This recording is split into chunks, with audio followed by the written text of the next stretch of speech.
Lord, I don't know if I was ready for this conversation. I was excited about it now. Like. Yeah. This is an Urban Genius production. You see couples? Yes. Okay. We kind of talked about that a little bit on the last one. You go check that out. I love She seeing has couples. she has a high. You love seeing couples? I love seeing couples. Interesting. I do. It's my favorite. Is it because it's messy? You messy. No, it's not that. It's really, I love seeing couples because I love having people come in that space and start off like upset and whatever, and then whether it's by the end of the session or by the end of the next session, there's been some type of resolve. Like with individual therapy, like I love that too. You can see the change, you know. But couples, it's more of a overt change that you can see, like immediate change. Like they walked in cussing at each other. Now they hold hands, like you know what I mean. So I feel like seeing the progress is. Do you experience it the other way around? Oh yeah, I've seen where people decided to get divorced.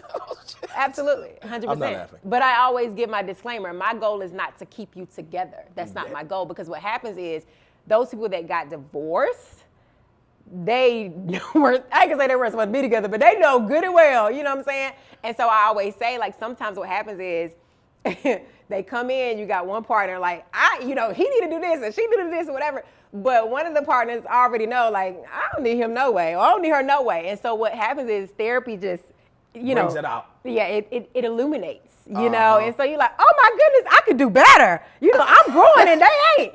So, hey, what can I say about somebody who wants to continue to grow and be better about themselves? So if they decide that this relationship is no longer better for them, then I did my job. You know what I mean? My job is not to, you hire me to bring it together, but in the process, stuff get illuminated. Okay. And I can't decide I can't make people decide. This is finna be fun as hell. Because as you were talking, that script, okay? Oh, I got so many questions just about the little things that you say, but I'm gonna stay on track. Okay. What are the 3 things that you see the most that can tear a relationship apart? Issues in communication, money, and intimacy. Intimacy. 100%. Okay. Okay. And all of them really are like manifestations of an issue with communication. Okay. Yeah. Well, we kind of spoke on this in our previous sit down. Yeah. And so I found a clip that I'd like for us to look at right quick. Okay. You know, every relationship, regardless of whether or not we realize that we have expectations. We do. You know, like when I sit down, I expect this bench to hold me up. Right. You know, so even though people say, oh, I just drop all my expectations, it's impossible. You know what I'm saying? When I get in my car, I'm going to expect that my car will crank and that I will get to where I need to go. But the challenge is in relationships, we have unspoken expectations. Okay. And so unspoken expectations then turn into assumptions. Okay. Because now I assume that you know what I need. But you don't communicate that. So if you don't communicate that, that's where the problem lies. So one of the biggest issues in couples in general without COVID is communication. You know what I mean? Like, I need this, but you should know this because you should know me. And now I'm getting attitude because you don't know that I need this, but I never communicate. You know what I'm saying? But I never communicate that. Make sure they heard that. Right. But the hard thing about COVID is you didn't know who you were. You didn't know what you were becoming. So I'm trying, how can I articulate what I don't know? I'm like a child in this. Exactly. Because the thing is, when you're with somebody, you're with them in the present, but you're constantly evolving. Yes. So when you date or when you're married, you're marrying them currently, but who they are also becoming. And so the problem is, a lot of times, I always say this with my couples, and now we're kind of getting into a couple talk, but I always say this with my couples, one of the major reasons they don't make it, or if they don't make it, is because one person continues to grow and the other person does not. Or they grow at different rates. So who I was when I met you, I'm no longer that person, right? If it's a 10-year relationship, by relationship, I continue to move forward and become, and you didn't. Or you did, just at a different rate. Right. Tell me how that all ties into the breakdown of communication between men and women. Okay, so first of all, let me just give this disclaimer, right? Because when we talk about, male, female relationships and roles, we're talking in general. I know that there are different roles, there are different, so we're talking in general. I don't want to get into the whole stereotypes and stuff like that. So let me just say that, so we don't get no emails, you know what I mean? Like all that kind of stuff, we're speaking in a very generalized, way. All right, here we go. So, we're made different, right? That's just, it is what it is. You know what I'm saying? Like physiologically, like, we're different. And so the way we process things is very different. And one of my mentors said this, and I'll never forget it. And she said to me some time ago when I was struggling in a relationship, and she said, Crystal, my mom sat me down years ago and told me that, one of the problems with women, she was talking about women, she said, is we want men to act like women. So we expect that when we sit down and have a conversation and it's like 5,000 characters, you know what I mean? You're going to go back and forth like I'm talking to my female friends. And we don't want to hear all that. Exactly, because that's not how you guys are wired. Your wiring is very different. Right. And so we get offended. Yeah. But the vice versa, the opposite is very true. Because men, typically speaking, will want women to act like men in certain roles. Now, when it comes to certain levels of intimacy and stuff like that, like why can't she just be quiet and watch football? Bruh, because I like football. So there are women that like football and stuff like that. But anyway, so I just want to say that because the way men communicate is very different. You guys are internal processors. You process here. You're just thinking, right? You're quiet, you sit and you're thinking. Women, we are external processors. We're going to tell you everything we thinking. So I had a bad, and I always tell my couples this, we do the how was your day test. How was your day test? Okay. How was your day? Oh, it was cool, it was chill. How was your day? Well, I got stuck in traffic and then, I went, you know what I mean? That's the test right there. If I give you more than 500 characters and you ask me one question, that's just the way I'm wired. And you give me 2 characters and I ask you one question, that shows you the difference right there. So one of the challenges with couples is they don't really understand how they're wired and their differences. And this is what leads to issues because I'm expecting you to be like me and you're expecting me to be like you. People don't know that shit, though. They don't. That's why they gotta go to therapy. Or just listen to the podcast. Well, yeah, now. Right, right. Wow, that's really deep, though. It's deep. And you experience it because I remember in a previous relationship, my issue, whenever I would bring up something, it would then be her turn to bring up something. Okay, I like that. No. Oh, okay. Oh, I thought you invited that. No, no. Okay, so it was just like backlash. It was like, I got something too. Okay, no, yeah, that was your time to listen and receive and apply the feedback. Yes. Yeah. So now I'm like, listen, you're not receiving what I'm saying to you right now. Yeah. I can tell because the whataboutism is immediate. Yeah. It never seemed to change, right? And so that was what you were saying about women not knowing when. Like, would you just... The game is going to go off. She was like, well, you don't want to talk when you get home from work. No, I've been dealing with crazy people all day. Yeah. I'm sorry. I've been dealing with clinically ill people all day. Thank you. Yeah, okay. Good job. And so this is not the time. Yeah. First thing in the morning is not the time because I don't want to go to work with this shit.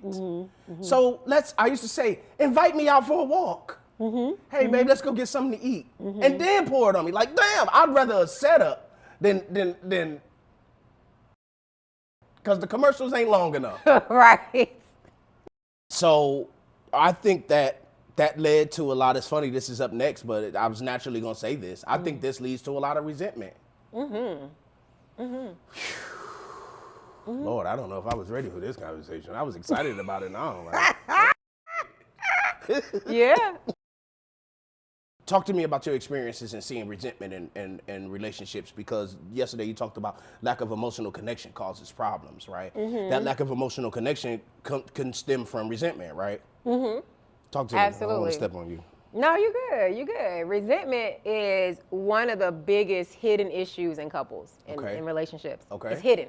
It's hidden. Because it's people can imagine that I resent my partner. Exactly. But if I come to you and I'm trying to talk to you, and you never want to talk to me, regardless of all the other, things that she could process why, like, okay, it's a Lakers game. All she's processing is, he don't want to talk to me, he don't want to hear what I got to say. And you processing like, dang, she always coming in with it, like, she don't respect my time. She don't, So if you're processing constantly like that, you're going to constantly feel disrespected. You know what I mean? And so for men, the major thing is respect. Men want to feel respected. That's the way you guys are wired. Women want to be respected too, but women want to be loved. Men want respect, women want love. They want affection. And so when you come to me constantly and you doing all this, Now you're disrespecting me. And it's a big thing when a man feels disrespected, okay? He about to get a little, you know what I'm saying? Women, it's a big thing when we don't feel like we're loved or heard, you know what I'm saying? So what happens is this causes the resentment. If I'm constantly coming to you and you're not listening to me, now I'm starting to resent you, but I can't say that to you because I don't feel like you're a safe space. Right. You know, regardless of the truth, the reason I don't feel like that, we understand is because I'm always coming at a time you're unavailable, right? But none of that matters to me as your ex-girlfriend. I don't care about that. What I don't feel safe, so now I'm starting to resent you. And now there's no emotional connection. I'm just going through the motions. Through sex, I'm going through the motions. Through all forms of intimacy, I'm going through the motions. You know what I'm saying? Like I'm shutting down in my heart in this area. You know what I'm saying? Like sometimes they'll still keep trying to, you know, whatever, but the resentment starts to, I look at resentment as kind of like a wildfire. It starts very small, and then before you know it, it just starts to spread. So resentment is a real thing, but it's hidden. It's very hidden most of the time. Sometimes it's not. You know, when you get couples in your office and they start off fussing, you're like, oh man, these Janes don't like each other. Like that's the first thing I say to my mom, like, okay, that's what's up. You know, I understand. They you don't know, like each other. they don't like each other, bro. Like that. Sometimes I be sitting there like, man, they don't like each other. But I get it. We done all been there. I done been in relationships like, bruh, you calling me again? Like, you know what I mean? We done all been there. So you can see the resentment sometimes. No. You ain't never been in a relationship with somebody you ain't like? Didn't like it's crazy. You can love somebody but not really like their ways. You're saying, but like, you know what I'm saying? But see, my logic is like with cheating. If I'm gonna cheat, then I'll just leave. That's your logic. Right. Yeah. Right. Everybody don't have that. That would be great, right? If everybody had that logic, right? That's respectful.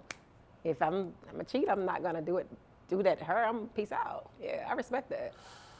Because the resentment shit is crazy. Yeah, it's real. It's real. And it's really, once a couple has gotten to that stage, I'm not saying it's impossible because it's very possible if both partners really want to work through it, if they're really committed to being a better version of themselves. Like I always say, a better me makes a better we. Yes. You know what I'm saying? So Yes. if you focus on you and I'm focusing on me, then we can do this together. You know what I'm saying?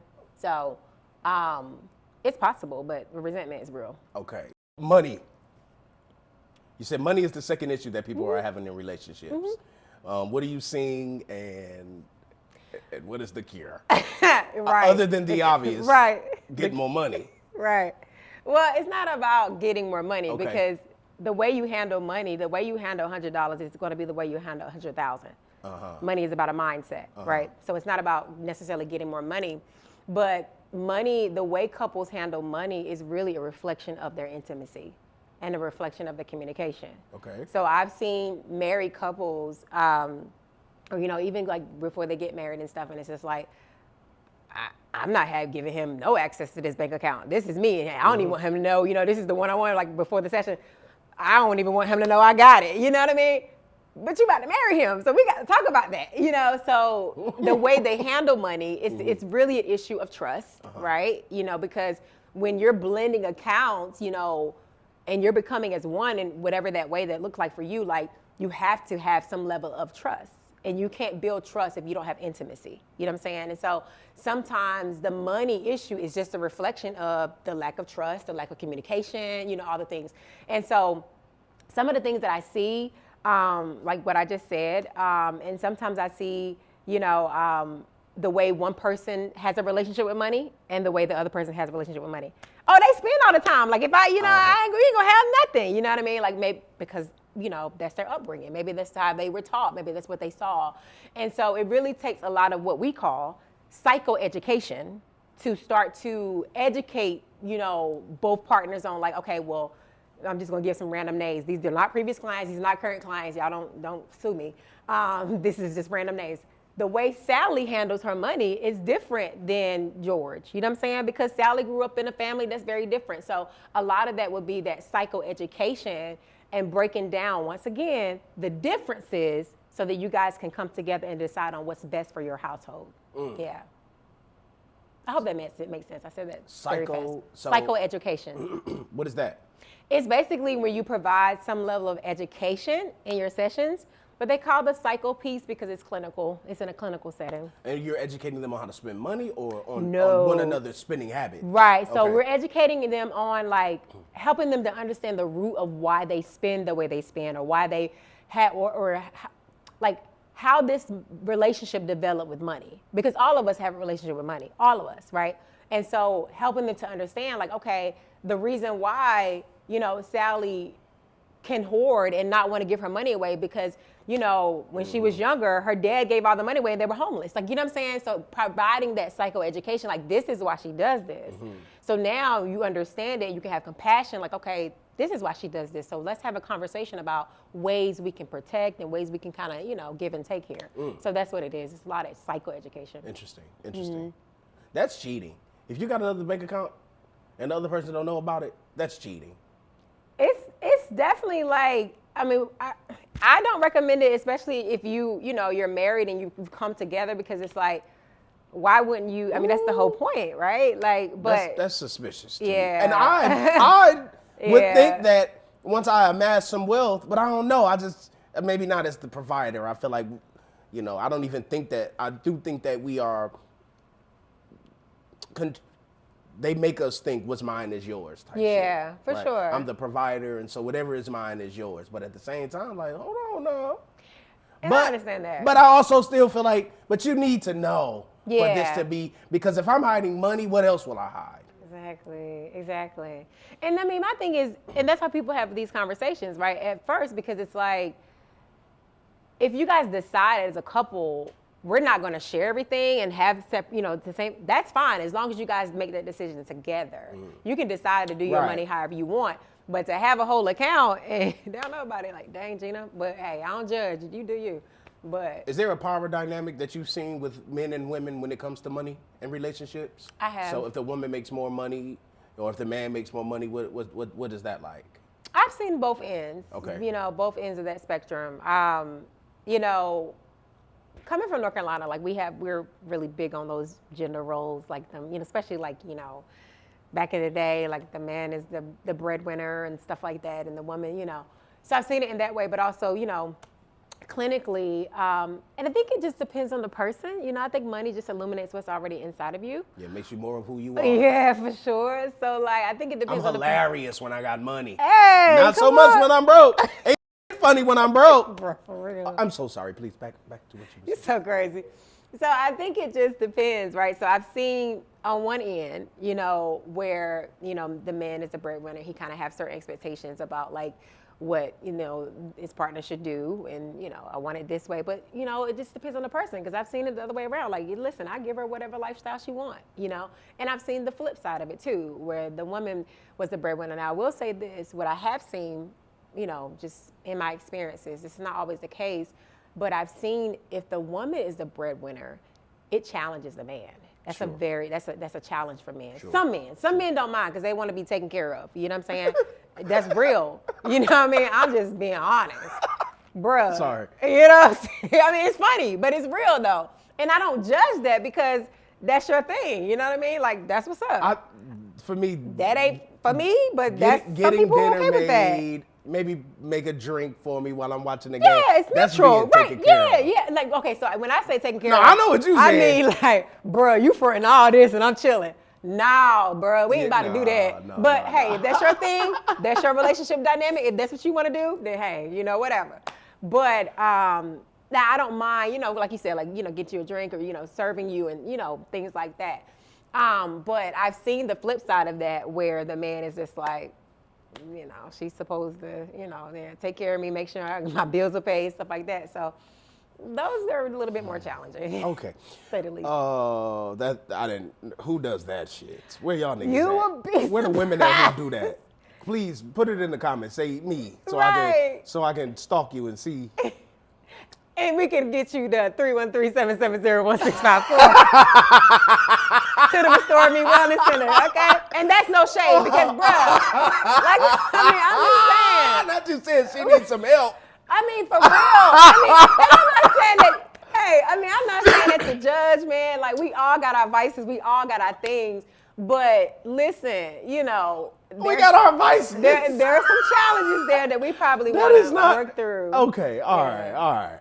Maybe you shouldn't say advice. All right. but So, I thought that was better than you stalking them. Like, yeah, but damn. Okay, all right. Do your disclaimer. okay.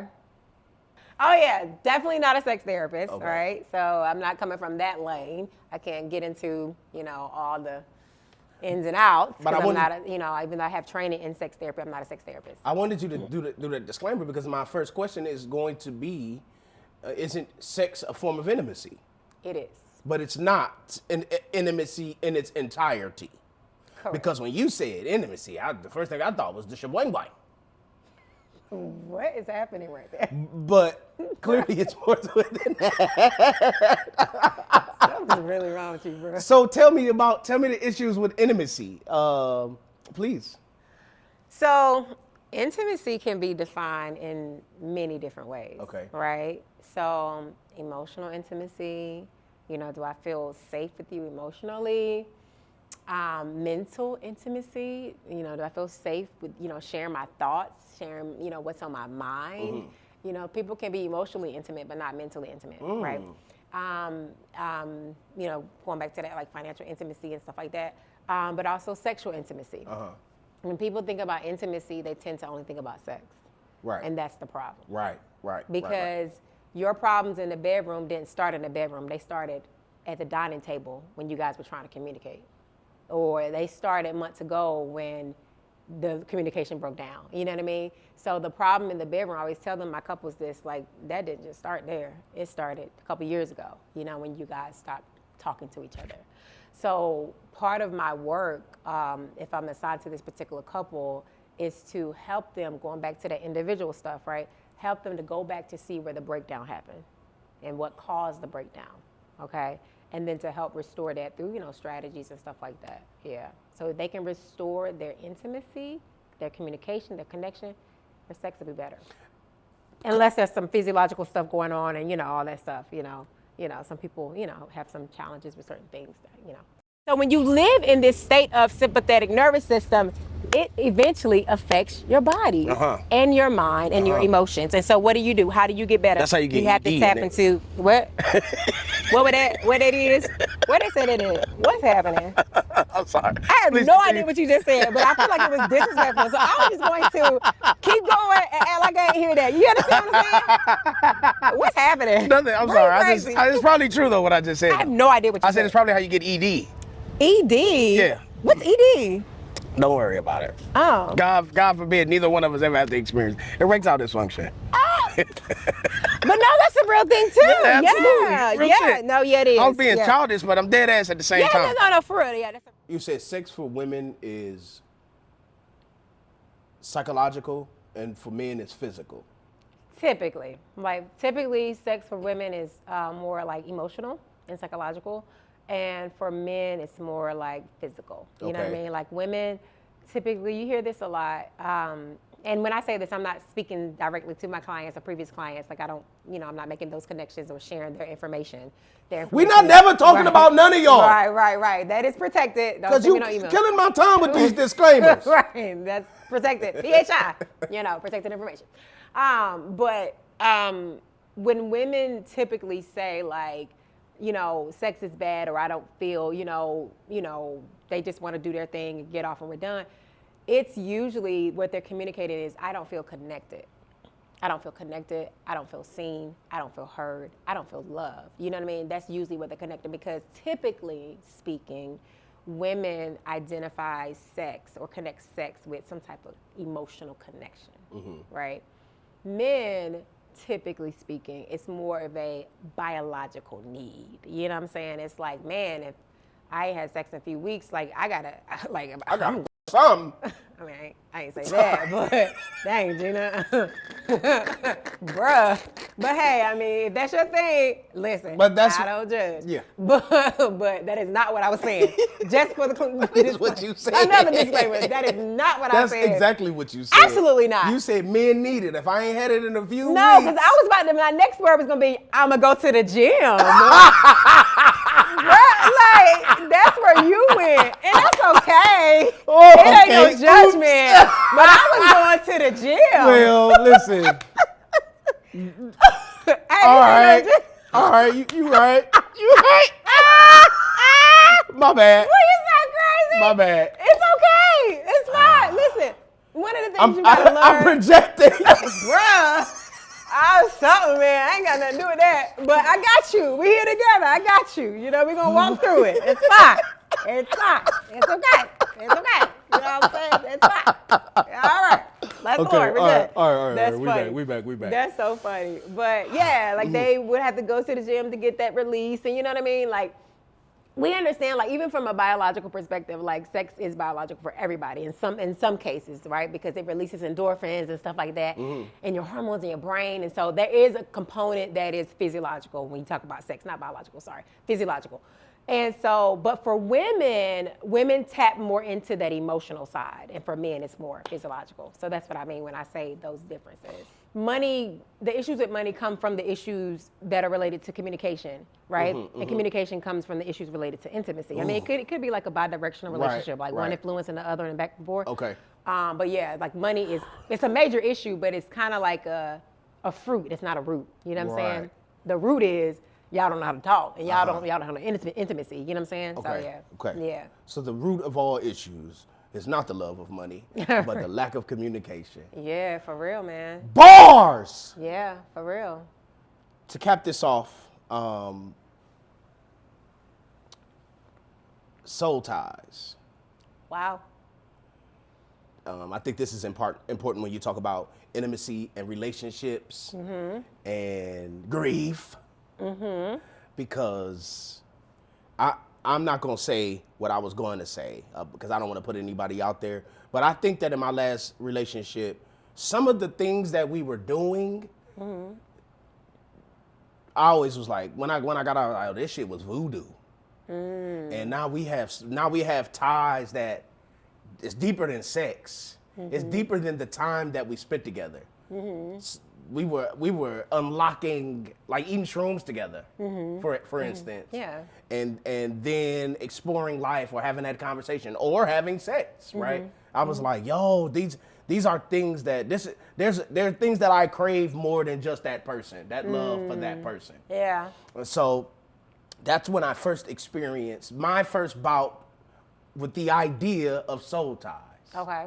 So it's funny, I've never talked to a clinician about soul ties. So talk to us about soul ties. Now, I can go deep with soul ties. So it just depends on how deep you want to go. We only got 10 minutes. Okay. Well, we're going to do a snippet. So soul ties, in Genesis, I don't know if you want me to go here. Well. Okay, but in Genesis, it talks about the man and the woman being made, right? And it talks about how their soul, like they became one flesh, right? They became one flesh. And so even later on, like in scripture, it talks about the two shall become one, right? And so part of that two becoming one, right, is under that marriage covenant. And so marriage, obviously, when you have married, you consummate the marriage by having sex. So anytime you have sex, whether you're married or not, you're marrying that person. That's a soul tie. Because the two are becoming one. And so this is why, sometimes we look at like what God says and we're like, oh, why he say that? But this is why he says that. Because it's hard that this is why I say don't have sex before marriage, because once you do, your soul literally becomes the other person's soul and their soul becomes yours. It's knitted together. And so what happens is when we get into these relationships and we do have sex with people, and you can have soul ties without sex too, but we get into these relationships with people and then we break up, or even if you get married and you get divorced, that it's almost like your soul gets knitted with the other person's soul. And so breaking away from that is really, really hard. And it requires spiritual work too. It's not just counseling. It requires spiritual work. Fuck. You just said, oh, you can have soul ties without sex. Having sex, yes. What is that? There is sometimes where you can get so emotionally involved with somebody that you could develop a soul tie. Now, granted, the ultimate soul tie comes when you have sex. Right. That's when you ultimately, but you can. I've had soul ties that I've had to go through the process of releasing and deliverance and stuff like that I did not have sex with. Interesting. Yeah, very interesting. Didn't know it was a thing. Didn't know it was a thing. And I was So like, you was oh, crazy. this is She right. was I'm scratching like, up cars. And I don't know, but no, I didn't do that. I ain't scratching no cars now. we talking high school. I just talking high school. Yeah, sure. Oh boy. Yeah, for sure. But praise the Lord for deliverance. But anyway. For now. Ooh, I don't want no smoke. Right. Well, listen, thank you so much for your time, You Crystal. are so welcome. I think It's this was always fun. a pleasure. It was. It was. Please tell the people that who are dealing with grief and who got a crazy girlfriend who won't stop talking to them while they watching the football game. Oh, wow. How they can get in touch with you. Yeah, absolutely. I don't know if I'll say it like that. But listen, you can contact us at www.therestoredme.com. Therestoredme.com. That's THERES. T as in Tom, ORE, D as in dog, me.com, or you can call us 313-770-1654. Listen, we're accepting clients right now. We would love to have you. So crazy. Cut. And cut. Great episodes, man. Yes! This is an Urban Genius production.